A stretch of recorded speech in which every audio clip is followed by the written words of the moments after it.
Hey everyone, ready to dive into some pretty wild claims with us today? Always up for a good deep dive. What's on the agenda today? Well, we're going to be looking into this YouTube video.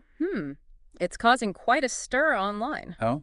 Yeah, it's all about the Obama administration and hacking. Hacking. Hacking, yeah, election systems. Election systems? Okay, this is sounding interesting already. Fill me in. All right, so the video is by this commentator, Boys Reason.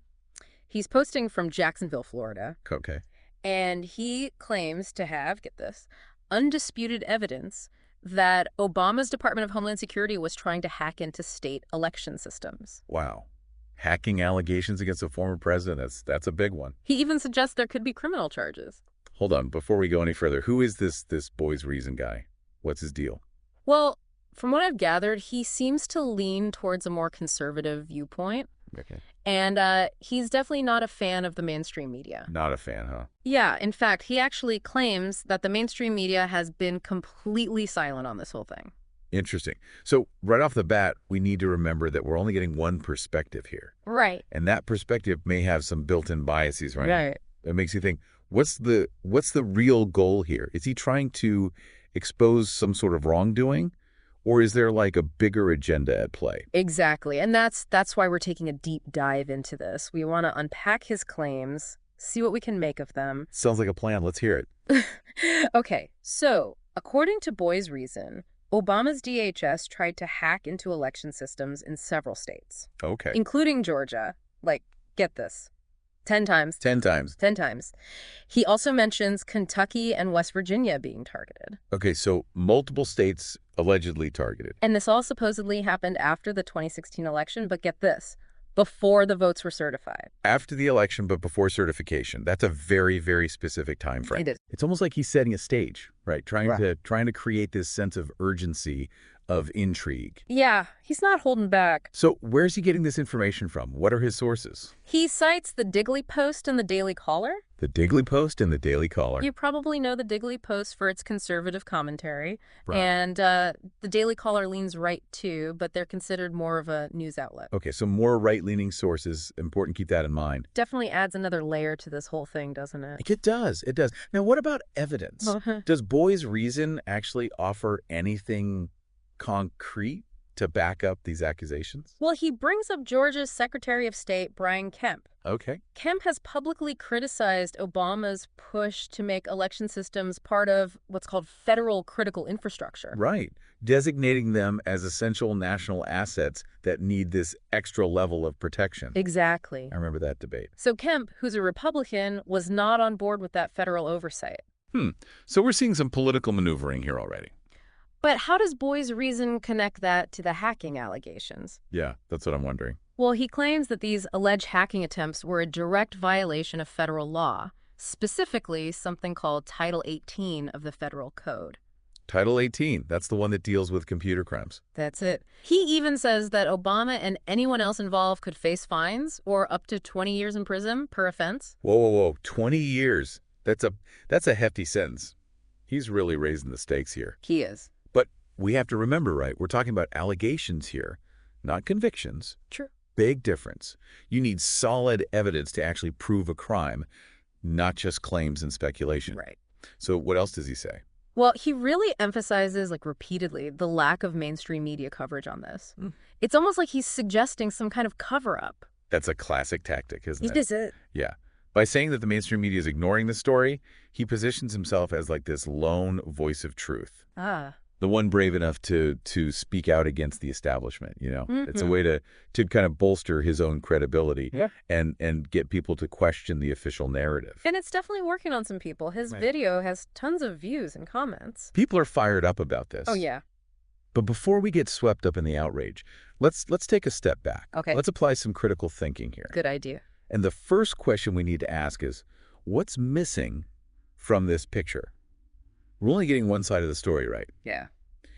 And it's from a source with a pretty clear agenda. Right. So what are the other perspectives here? What information might Boys Reason be leaving out? That's a great point. It's like we're looking at this puzzle, but we only have a few pieces. To see the whole picture, we need to find those missing pieces. Exactly. And that means looking beyond this one YouTube video and exploring other sources, other viewpoints. Right. We got to consider all the angles here. Yeah. Weigh the evidence, and then we can try to form our own conclusions. Let's do it. Okay, so let's dive into some of these claims in more detail. See if they hold up under scrutiny. All right. Let's start with those alleged hacking attempts on Georgia's election system. Okay. 10 times is a lot. It is. What exactly did Boy's Reason say happened there? Well, he claims they used this IP address that was traced back to the Department of Homeland Security. Okay. And Boy's Reason calls this, undisputed evidence of these hacking attempts. Well, undisputed evidence. Yeah. But isn't it possible for someone to, mask their real location online? You're talking about IP spoofing. Is that what it's called? Yeah. Okay. And yeah, it's definitely a real thing. Someone with the right know-how can make it look like your online activity is coming from somewhere else entirely. So just because an IP address is linked to the DHS, that doesn't automatically mean they were actually behind it. Exactly. Okay, so even if the DHS did access Georgia's system, it doesn't necessarily mean they were trying to, hack it, right? Right. Yeah. What other explanations could there be? Well, Boy's Reason mentions that it happened after the 2016 election, but before the votes were certified. Right. That timing that's interesting because it kind of coincides with a period when there was all this talk about election security, and potential vulnerability. Right. Remember all those concerns about foreign interference in the election? Exactly. Maybe the DHS was just, doing their job, trying to make sure everything was secure. That's a possibility. Governments often conduct something called penetration testing. Penetration testing. Yeah, where they basically try to hack into their own systems to find weaknesses and fix them, before someone else can exploit them. Okay. It's like a controlled break-in, to make sure the alarm system is working. That makes sense. But Boy's Reason, he seems to dismiss that possibility entirely. Yeah, he insists that the DHS was definitely trying to tamper with the election results. And that's where we need to be careful about jumping to conclusions. It's easy to get caught up in a narrative, especially when it's presented with such conviction. Right. But we have to look for evidence, not just speculation. Okay, so what else can we look at to get a clearer picture of what happened? Well, remember, Boy's Reason mentioned that Georgia wasn't the only state targeted. Right. He claimed that the same IP address was used to try to access systems in Kentucky and West Virginia. Oh, right. So if those states also investigated, there might be more information available. Oh, that's a good point. I actually found something. A local news station in Atlanta, Channel 2, they interviewed Brian Kemp about these allegations. Okay.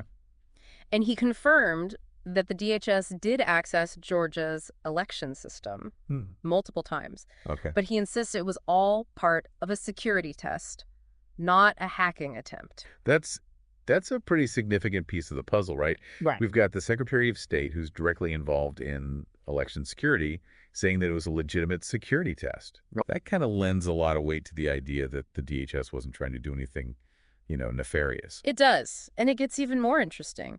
The Channel 2 report also mentions that officials in Kentucky and West Virginia, they confirmed similar activity from the same IP address. And they also believe it was related to security testing. So we're seeing a pattern here. Yeah. 3 different states, Right. all reporting the same activity, all attributing it to security testing. That really casts a lot of doubt on Boy's Reason's claim that this was some kind of coordinated attempt to rig the election. It really does. But it makes you wonder, why didn't the DHS just come out and say that from the beginning? Yeah. Wouldn't that have cleared up a lot of the confusion and maybe prevented this whole conspiracy theory from taking hold? It's a good question. And there are a few possible explanations. They might have been hesitant to reveal, specific details about their security procedures. Right. For fear of giving away too much information to potential attackers. Right. You wouldn't want to tell everyone exactly how you're protecting your house in case someone figures out how to break in. Exactly. Okay. And, we're talking about election infrastructure here, which is incredibly sensitive. Yeah. So they probably wanted to err on the side of caution and avoid releasing information that could be misused. Right. But still, it probably would have been better to be more transparent. Yeah. Explain what they were doing, especially once those allegations started, flying around. Right. But in hindsight, it's easy to say that. Yeah. At the time, they might have underestimated the potential for this to kind of blow up into this full-blown conspiracy theory. Yeah. Or maybe they just, didn't want to engage in a public debate Right. because that could further politicize the whole issue. I can see how that would be a tricky situation. Trying to defend yourself against these accusations of, hacking and a former president's administration involved it probably wouldn't be easy. Especially in the highly charged political climate following the 2016 election. Right. I mean, everyone was on edge. Yeah. Any whiff of election interference was bound to cause a stir. Speaking of the political climate, Boy's Reason makes a big deal out of the fact that this whole story hasn't been covered by, the mainstream media. Right. And he uses that as evidence that there's a cover-up happening. Mm-hmm. What do you make of that? Well, it's true that this story hasn't gotten a ton of attention from major news outlets. Right. But that doesn't automatically mean that there's some conspiracy to suppress the truth. Okay. There could be lots of reasons why a story might not get picked up by the mainstream media. Like what? Isn't this a pretty big deal? Yeah. Allegations of hacking, potential criminal charges, a former president's administration involved, it seems like. It seems like it would be like front page news. You'd think so, right. But news organizations, they have to make decisions all the time about what stories to cover. Right. And they don't always get it right. Right. So what factors do they consider when they're deciding what's newsworthy? They typically look at things like impact, relevance, timeliness, prominence, proximity, conflict, novelty, and human interest. Well, this story seems to tick a lot of those boxes. It does. It has impact, it's definitely relevant, it's timely, and there's definitely conflict. So why wouldn't it be considered newsworthy? Here's where things get a little more complicated. Okay. While the story might seem newsworthy on the surface, there are a few factors that could have contributed to its limited coverage. Okay. First, as we've been discussing, the evidence presented, it's largely circumstantial. Okay. We've got allegations based on these IP addresses, but there's no concrete proof of malicious intent or actual tampering with election results. So without solid evidence, news organizations might be a little hesitant to run with a story that could be easily debunked. Right. Or dismissed as just another conspiracy theory. Exactly. They want to be seen as reliable sources of information, right, not purveyors of sensationalism or misinformation. Okay. Another factor to consider is the complexity of the issue. Okay.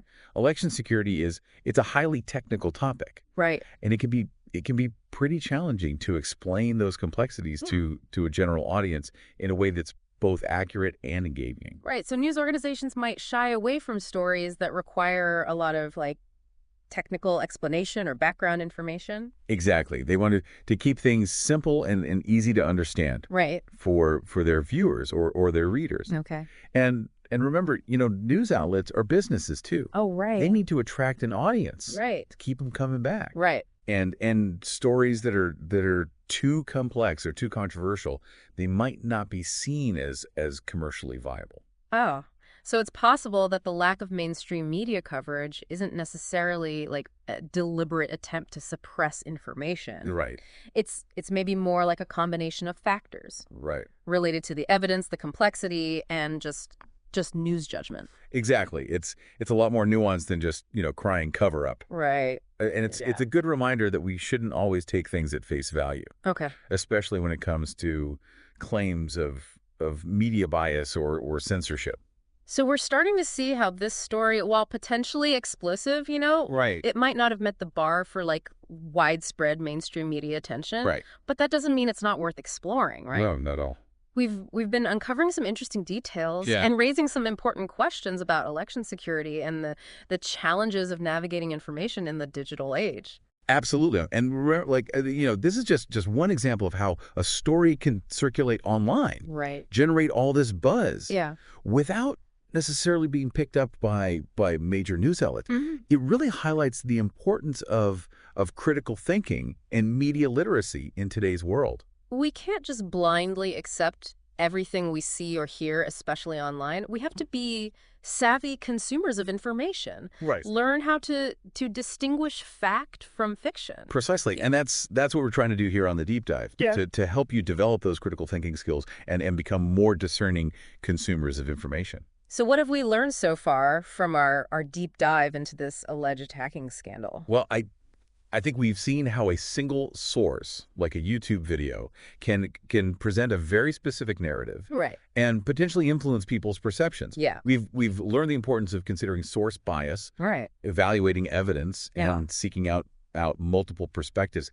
And we've started to understand how complex issues like election security can be easily misrepresented or oversimplified. Yeah. But we've got more to unpack, so let's keep going. It feels like we've gone down this rabbit hole with all this, but in a good way. Yeah. We've uncovered a lot of twists and turns. Definitely. But what does it all mean for us, you know? Yeah. How can we actually apply what we've learned to our everyday lives, especially when we're constantly bombarded with information from all sides? That's the key question, right? Yeah. I think this deep dive has highlighted some really important strategies for navigating this whole information landscape. We've seen how easy it is for information to be manipulated, distorted, taken out of context. Right. So how do we protect ourselves? How do we avoid falling prey to all this misinformation out there? Yeah, it's like a minefield out there. It is. So what are some things we can do to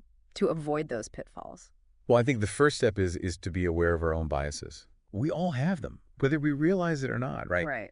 Our beliefs, our experiences, our values, they shape how we see the world, and they shape how we interpret information. Right. So before we even start evaluating a claim, we need to ask ourselves, what are my preconceived notions about this topic? Am I predisposed to believe or disbelieve this information? That's a good point. It's like checking your own baggage at the door before you even enter a conversation. Exactly. Okay. And once we're aware of our own biases, then we can start to be more critical of the information that we encounter. Okay. We need to ask ourselves, who's presenting this information? What's their perspective? Do they have a vested interest in pushing a certain narrative? What are their motivations? It's like checking the credentials of a source, right? Yeah. Like, we wouldn't trust medical advice from someone who isn't a doctor. Right. So why would we blindly accept information from sources that we haven't vetted? Exactly. We need to be just as discerning with our information sources as we are with other aspects of our lives. Right. And it's not just about checking credentials either. Okay. We also need to look for evidence. Evidence. Yeah. Don't just accept claims at face value. All right. Ask for proof. Okay. Look for data, research, corroboration from multiple sources. So it's not enough to just hear something. Yeah. We need to see the receipts. Exactly. Yeah. Evidence is key. And remember, extraordinary claims require extraordinary evidence. If someone is making a really bold assertion, they need to back it up with solid proof. Right. And even if evidence is presented, we still need to evaluate it critically. Okay. How do we do that? Well, ask yourself, is it credible? Is it relevant? Is it sufficient to actually support the claim? It sounds like being a good information consumer requires a healthy dose of skepticism. It does. We can't just take everything at face value. No. Healthy skepticism is absolutely crucial in today's information landscape. It's not about being cynical or distrustful. Right. It's about being thoughtful and discerning. It's about asking questions, challenging assumptions, demanding evidence. So skepticism isn't about being negative. It's about being a critical thinker. Exactly. Okay. And that's what makes us informed and engaged citizens. We don't just passively absorb information. We actively engage with it. We question it, and then we form our own opinions based on evidence and reasoning. This deep dive has been a real eye-opener. Good. I feel like I've leveled up my information literacy skills. It's made me think about how I approach information in general, not just this one story. That's great to hear. And remember, it's an ongoing process. Right. Yeah. The world of information is constantly evolving, so we have to stay vigilant, keep refining our critical thinking skills. Before we wrap up, I have one more question. Okay. What about the mainstream media? Should we trust them? Oh. Or should we be just as skeptical of them as we are of online sources? That's a great question, and one that deserves careful consideration. Okay. The mainstream media plays an important role in our society, but they're not infallible. Right. They have their own biases, their own agendas, their own limitations.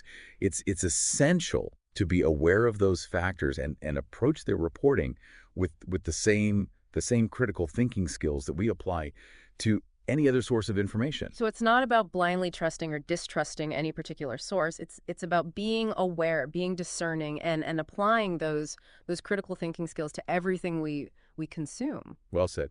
It's about being active participants in this information landscape, not passive recipients. Yeah. It's about recognizing that information is power.